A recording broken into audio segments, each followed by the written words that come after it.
what if? What if things are not just like we have always been taught? Hi, I'm Kathy Ann. Let's be Berean. In parts 1, 2, and 3, we have established that the greater exodus of Jeremiah 16 and 23 is real. Some people are going on the long walk home. Since John says in Revelation 20 that the first resurrection is after the Great Tribulation, after Satan is bound for 1,000 years, I just do not see the so-called pre-trib rapture happening. But I sure am willing to go then. And as I see possibly two groups of people listed in Revelation 12:17 that Satan will make war with. Number 1, those Jews who keep the commandments of God but do not have the testimony of Jesus Christ. And number 2, those Christians who have the testimony of Jesus Christ but do not keep the commandments of God. Finally, I tried to make a case for the woman of Revelation 12 being the Matthew 24:16 folks living in Judea. I actually believe this is the bride. She will be protected for 3.5 years during the Great Tribulation, during Jacob's trouble, and led by God in the wilderness if she flees to the mountains of Sukkot when God whistles. Let's talk more about his bride and Sukkot. You might recognize Sukkot as the Feast of Booths, the Feast of Tabernacles. We can read about it in Leviticus 23:33 through 44. Reading just verses 34 and 41. Speak unto the children of Israel, saying, The 15th day of the 7th month shall be the Feast of Tabernacles for 7 days unto the Lord. And ye shall keep it a feast unto the Lord 7 days in the year. It shall be a statute forever in your generations. Ye shall celebrate it in the 7th month. Just as Ezekiel 45:21 records that Passover will be celebrated during the millennium, so in verse 25 he records that Sukkot, the Feast of Tabernacles, will continue to be celebrated. Ezekiel 45:25. In the 7th month, in the 15th day of the month, shall he do the like in the feast of the 7 days, according to the sin offering, according to the burnt offering, according to the meat offering, according to the oil. Zechariah explains what will happen to those who do not go up to keep the Feast of Tabernacles during the millennium. Reading Zechariah 14:16 through 19. And it shall come to pass that every one that is left of all the nations which came against Jerusalem shall even go up from year to year to worship the King, the Lord of hosts, and to keep the Feast of Tabernacles. And it shall be that whosoever will not come up of all the families of the earth unto Jerusalem to worship the King, the Lord of hosts, even upon them shall be no rain. And if the family of Egypt go not up, and come not, that have no rain, there shall be the plague, wherewith the Lord shall smite the heathen that come not up to keep the Feast of Tabernacles. This shall be the punishment of Egypt, and the punishment of all nations that come not up to keep the Feast of Tabernacles. Exodus 12:37 records that when the children of Israel came out of Egypt, they journeyed first to Sukkot, just outside Ramses. Genesis 33:17 tells us that a place in the land of Israel also was named Sukkot by Jacob. It was there that he built himself a house and made booths for his cattle. This was upon his return from Paddan Aram after his meeting with Esau. In the book of Judges, the princes of Sukkot refused to provide help to Gideon and his men when they followed one of the bands of the fugitive Midianites after the great victory at Gilboa. Later, Gideon punished the rulers of the city for their lack of aid. You can see that in Judges 18:13 through 16. 1 Samuel 17:1 mentions Sukkot in relation to the battles of King Saul and David. 1 Kings 7:46 records that the foundries for casting the metalwork for the temple were erected at Sukkot. Its civil name was Pithom. Joshua assigned this area to the tribe of Gad, as recorded in Joshua 13:27. Sukkot is the name of a real place in Israel and a name for the Feast of Tabernacles, the Feast of Booths. Every year, more and more people gather in the 7th month of the Hebrew calendar to celebrate Sukkot, Tabernacles.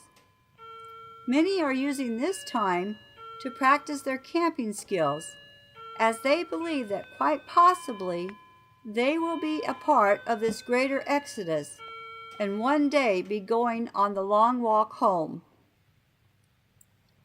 I love my GPS on my cell phone. Years ago, if I needed directions, a stop at the gas station was in order. But directions often went something like this. Continue down this way till you come to where the Dairy Queen used to be. Turn left there and go another 3 or 4 miles and turn right on the second road past the old Anderson place. You know, that one they lived in before Jane moved to town after Frances passed. I wonder how she's doing. Haven't seen her lately, or that boy she moved in with. Not that youngest boy, Sam, he weren't no good, but that middle boy, Ben. He was a mighty fine-looking boy when he was younger. Played on the football team. All the children, cheerleaders and girls were after him. Thought my Sally was sweet on him there for a while, too. But she married Tommy. They're doing fine. He got on with the lumber company. Laid up for a while when he got his leg hurt, or so he said. I think it was because deer season opened that weekend. I'm just saying. Can't blame him, though. I'd probably done the same in my younger years. Enough about me, though. What was it you were asking? And so it goes.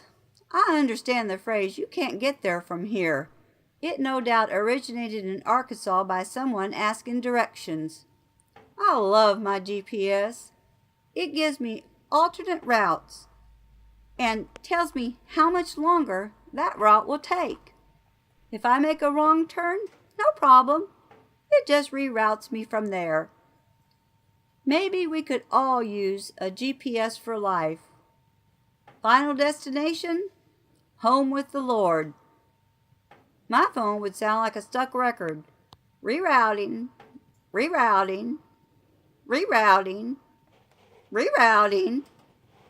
If you discover the shortest route home with the Lord is not the pre-trib rapture, you will have to reroute. But by all means, you can reroute. Do not let it be said that the Bible is speaking about you when in Matthew 24 it says, the love of many waxes cold. Just decide now ahead of time that God is God and you are His servant, and where He leads, you will follow. You gave Him your heart. Don't take it back. Do not take the mark of the beast. You have trusted Him in easy times. You can trust Him in the hard times. One person put it this way: Because the Lord stood with me through all my yesterdays, I can trust He will be with me through all my tomorrows. Proverbs 3:5-6. Trust in the Lord with all thine heart. Lean not to thy own understanding. In all thy ways acknowledge Him, and He will direct your paths. I wish I could tell you I am confident of the interpretation of the 10 virgins in Matthew 25. It is another parable of the kingdom because the verse begins, "Then shall the kingdom of heaven be likened unto." The only thing I can say is that the word then the kingdom of heaven shall be likened unto, then indicates a change in the kingdom.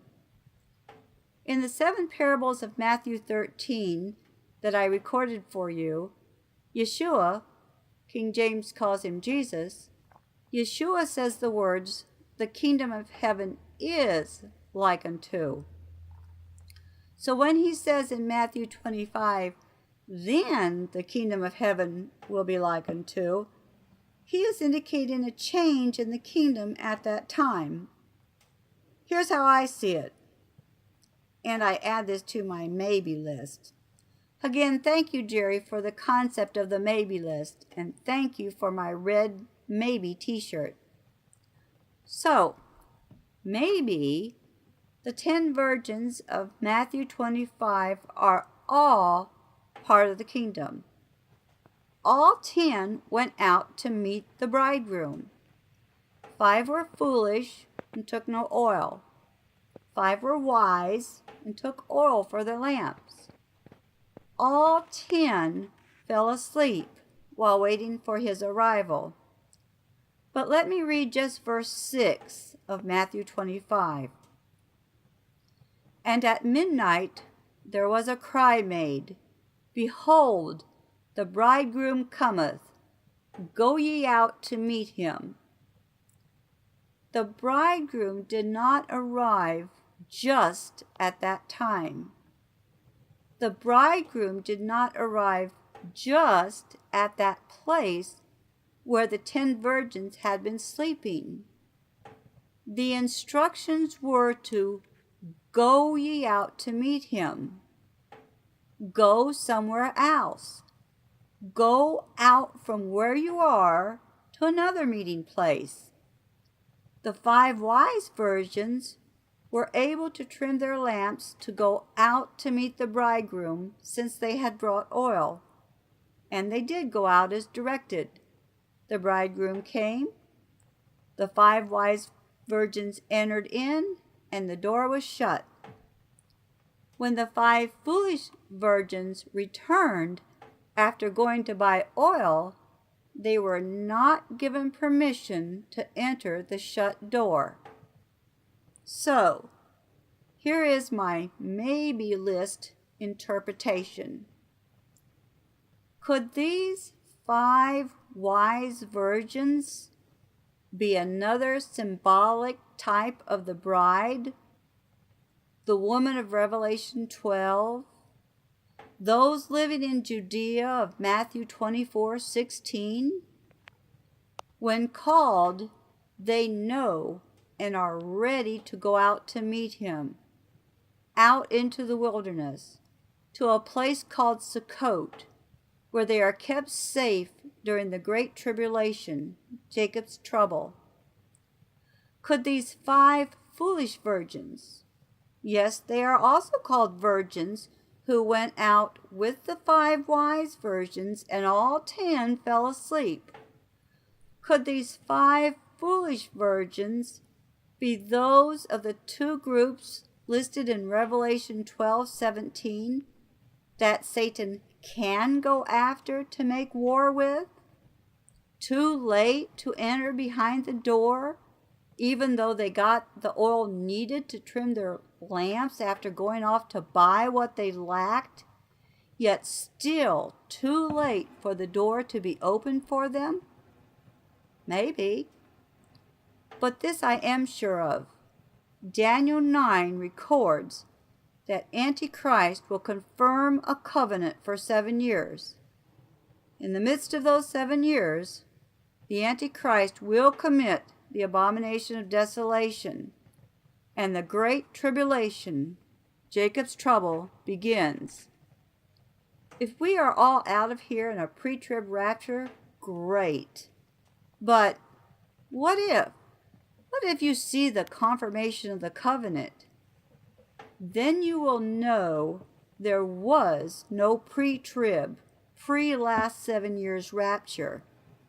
And if you are like my husband, a die-hard in the wool pre-trib rapturist, it might take you and him 3.5 years to come to grips with the concept that the pre-trib rapture did not take place. That's okay. All 10 virgins slept. But know that if you want to be of the 5 wise virgins, if you want to be the woman of Revelation 12, if you want to be of those living in Judea of Matthew 24, then when you see the abomination of desolation, run. Run for your life. If you can recognize that the 7-year covenant has been signed, you might want to spend the first 3.5 years getting ready to run. Those years are also called the beginning of sorrows, the birth pangs. You might want to find or even start a group to practice keeping the Feast of Tabernacles.